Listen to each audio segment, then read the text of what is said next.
Hello and welcome back to the last video of the year on my channel. I'm going to go straight into results today and talk about how I've done over Christmas, and I'm smiling. I am happy with my results this week. I didn't know what to expect. I made very few changes to what is normal for me, but I did make some changes, and I think the result kind of reflects that. But first of all, I'm just going to talk about group. In my group this morning, now none of you know where my group is, you don't know anybody who goes there. I don't think I'm speaking out of turn to say I imagine this was quite normal. In my group this morning, we have two back-to-back groups, and through the groups this morning there were 101 members. Did you know we had 15 members get to target in the 3 weeks before Christmas? I find that incredible, but that's by the by. So we had 101 members come through the door this morning. Between us, we managed to gain £228 and lose £27. Now, I'm guessing that is pretty average across the country for different groups. Which one did I fall into? Was I in the gain group or the loss group? Well, I actually fell into the bigger category. I fell into the gain group this week, and I'm quite comfortable with that because last week I lost £1.50 and I wasn't sure how that had happened. This week I've gained back that £1.50. In my heart of hearts, I think I would have done that whether it was Christmas or not. Did have a couple of things at Christmas that weren't my usual plan. I chose to forego a starter on Christmas Day because I would have been too full for my main course. I chose to have steak instead of turkey. I still had pigs in blankets. I had 4 little venison ones. I had a bit of stuffing. I didn't have roast potatoes, I had steamed potatoes, had plenty of veg. I had mustard, didn't have cranberry sauce, had a tiny bit of gravy because I don't like gravy very much. So all in all, a really nice lunch, and I ate 2/3 of it before I was quite full. That in itself for me is a massive non-scale victory because I was brought up in the generation that had to clean their plates. I think because I was only born kind of 10, 11 years after the Second World War, my parents were still of the mentality that waste not, want not, because they'd been through hard times in their younger lives. They knew what it was like to value food. So in the 50s and 60s, people were very loath to waste food or not clean their plate. And so I was brought up in the generation that you cleaned your plate to get your pudding. I'm really grateful that today I don't have to do that anymore, and I don't suffer with any guilt if I leave food. At one time I felt bad for leaving food, and that spurred me on to eat it. Now I'm really not bothered. I don't know if your mother ever said to you, think about the poor children in Africa. My mum used to say that regularly, and I remember as a child saying to her, you can send that to Africa because I don't want it, if it was something I didn't like. But joking apart, because I do feel for the people in Africa who don't have the food and the luxuries that we have. But it feels very different today to know that I can, I'm burning my leg on the radiator here, to know that I can eat a meal and know when it's the right time to stop.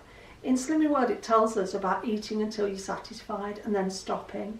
And I honestly never really understood what that meant until I'm experiencing it now. And I can feel the difference, and I'm so grateful for that.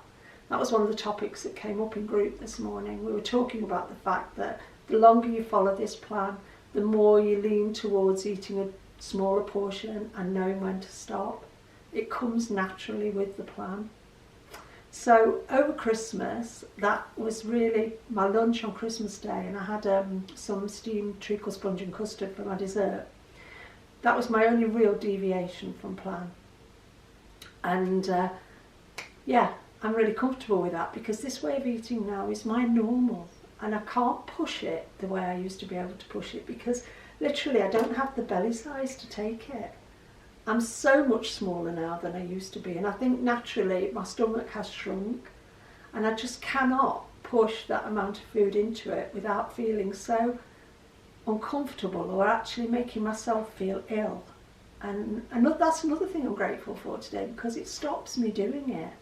There's no way on this earth I am going to make myself ill with food the way I used to do when I had gallstones and I cried and suffered and literally curled up on the floor crying for my husband to get somebody to help me because I was in so much pain.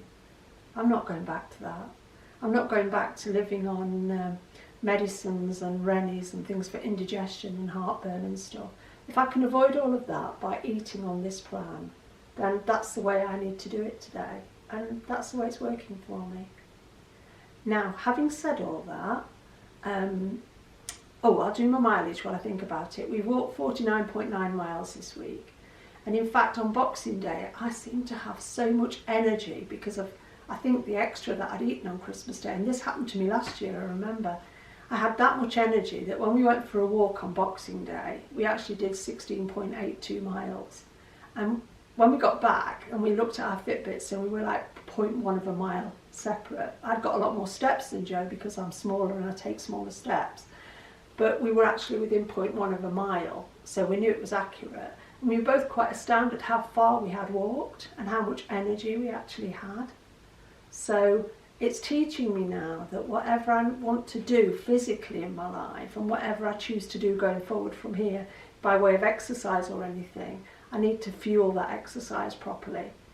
Because the following day, the day after Boxing Day, all I said to Joe, because I hadn't eaten as much, and in fact I think I'd walked too far for what I had eaten on Boxing Day, but all I said to Joe the day after Boxing Day was, I'm cold, I am so cold.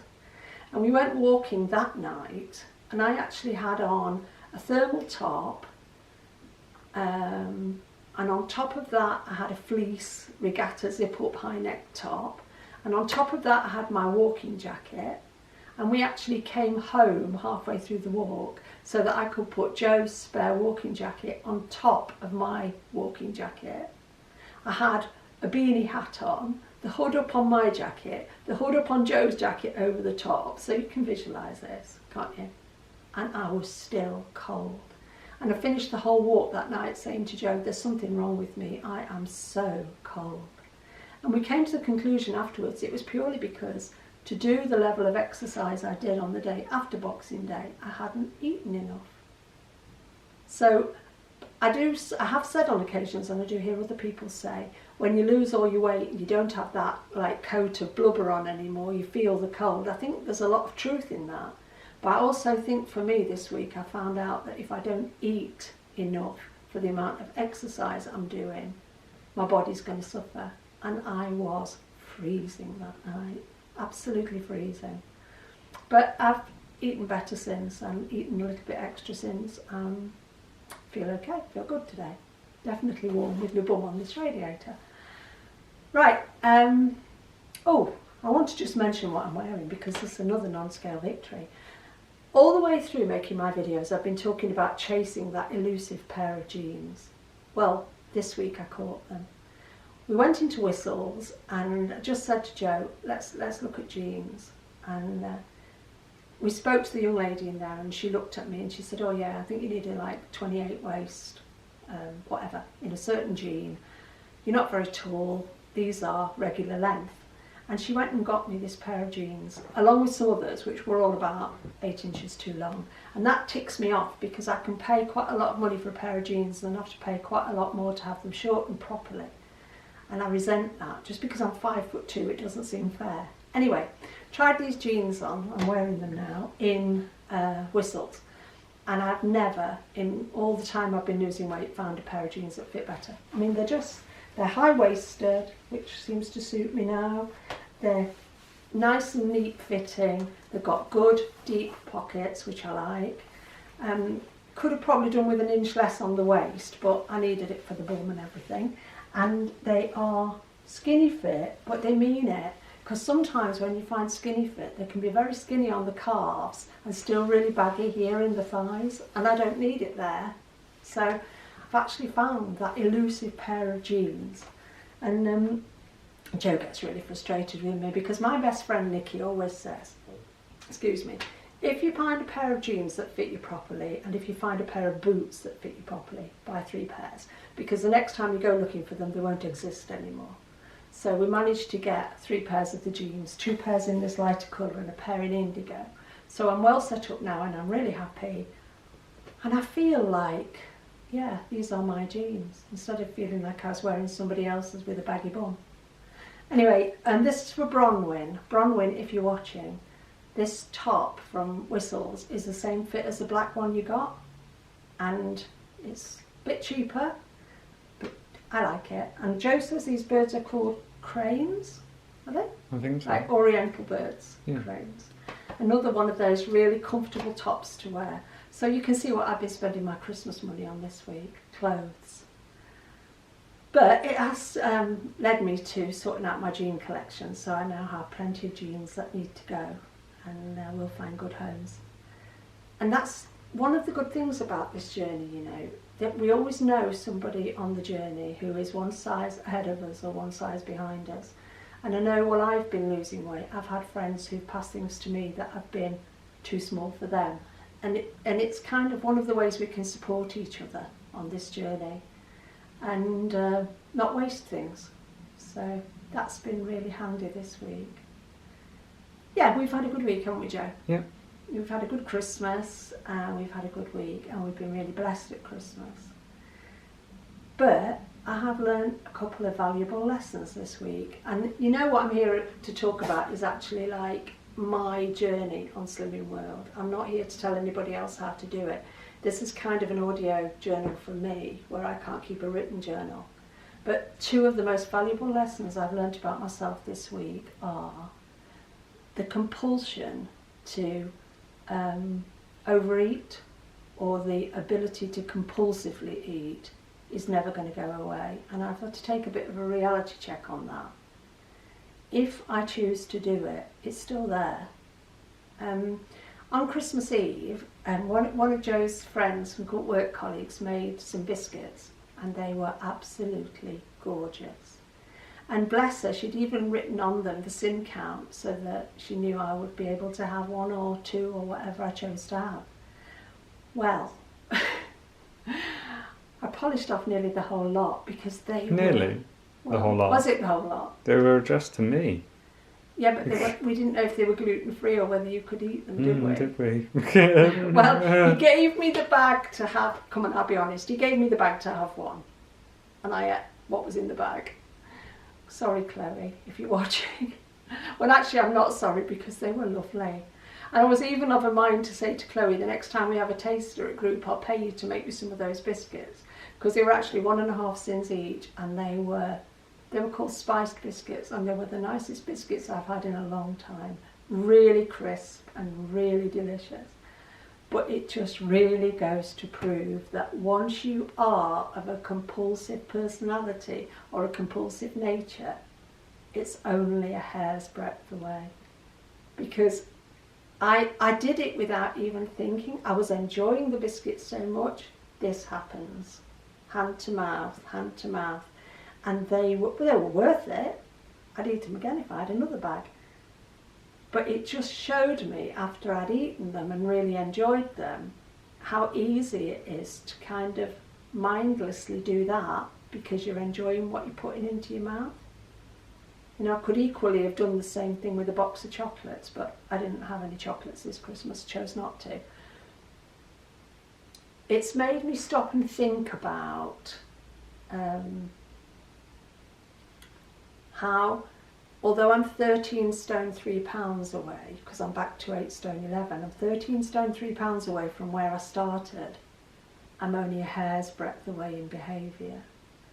And watching the results at group this morning, and people, some of them having quite substantial gains, even though we didn't really go into who'd gained what and who hadn't. We were quite tactful about that.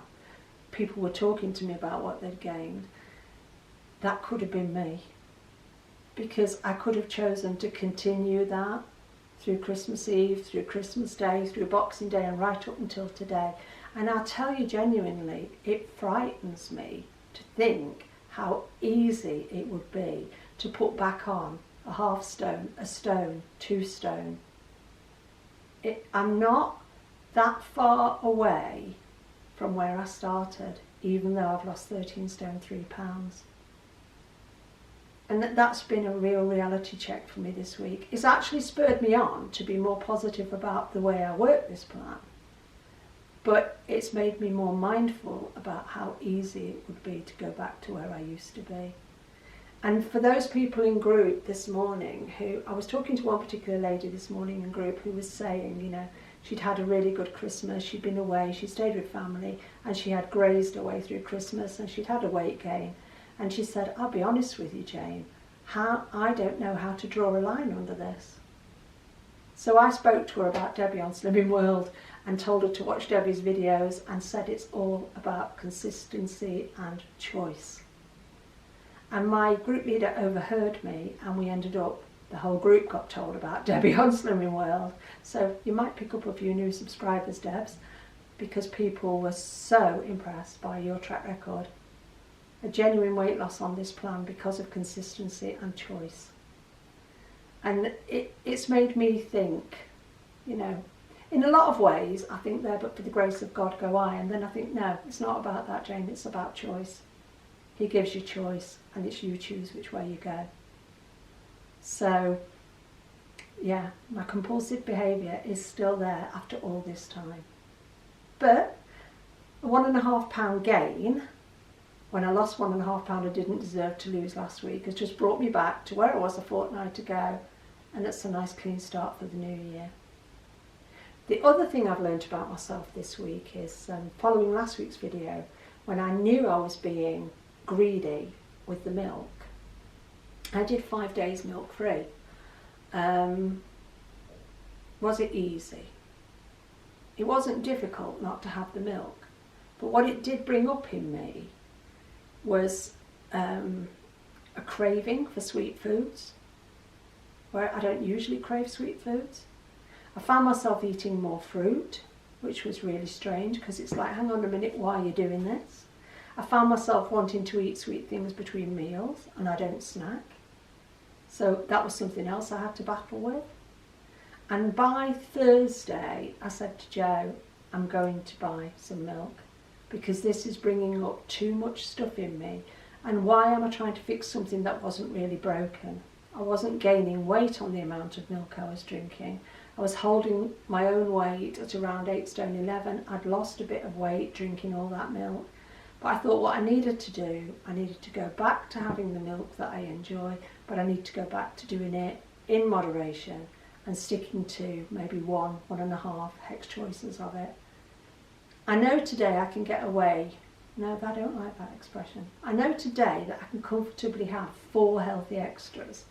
So last week when I wasn't having the milk, I was having 1 healthy extra A, 3 healthy extra Bs. But you know, doing that, I'd also increased my cheese to fill a whole healthy extra A instead of 2/3 of one. But actually doing that made me realise I'm eating more here than I really need to eat. I'm having more crackers, I'm having more coconut, I'm having, you know, more healthy extra Bs than I need. Because I didn't want to like double up on my cheese, but I didn't want to drop a healthy extra, because I knew if I dropped to 3 healthy extras a day, I'd lose weight this week, and I didn't want to lose weight. So it seemed like a bit of a juggling game.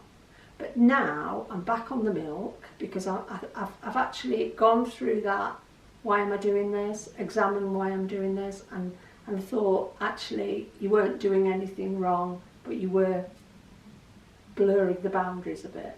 So I need to keep it clearly defined for myself, and I can have 4 healthy extras.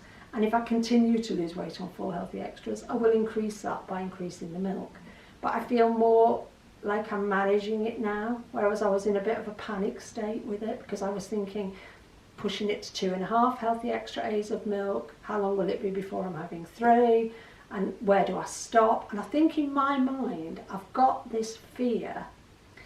In Alcoholics Anonymous and other 12-step programs, they say that fear stands for false evidence appearing real, and how in your mind false evidence can trick you into believing it's real. And I think that's what it was doing for me. It was tricking me into thinking I was overindulging when I wasn't. So I'm much more comfortable having the milk, and yeah, okay, it may be a bit sweet, that's life. Rather than the other day I compulsively ate 2 punnets of blueberries back to back, which is something I don't do. I didn't eat 2 punnets of blueberries because I wanted 2 punnets of blueberries, and that's fine because they're free food. I ate 2 punnets of blueberries because I was looking for something sweet. and I didn't need 2 punnets of blueberries. And a lot of it with me is it's not about what I eat, because I'm really comfortable with what I eat. It's about my behaviour around food. And that I have to stay on top of. I find it quite easy to stay on top of the food I eat because I don't have the cravings anymore to eat crap, for want of a better word. I don't have the desire to come off plan. 20-minute reminder, I'm sorry. Okay, thank you, clock. It gives me that reminder because soon the recording time will run out on my camera. Anyway, it has been a good week. I might have waffled a bit today. I'm really comfortable with where I'm at. We were given this new little book at group today, which I'm going to pass on to a friend. Excuse me, because it's no use to me. But I felt like in my group this morning that although between us we gained so much weight, and I said there were some really fortunate people who had good losses, but I felt like the whole group came together this morning, and that next week when we have the new members talk to the whole group, which will be happening right across the country, that there is real motivation in that group.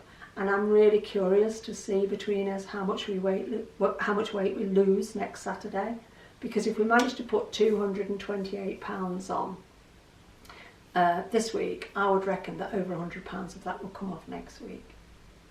So watch this space. If she says, I'll actually put it on my blog.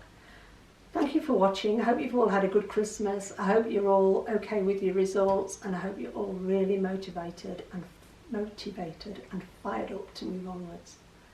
So yeah, have a good New Year's Eve if you celebrate it. Have a good Hogmanay if that's your thing, and we will be back next Saturday. Take care. Bye.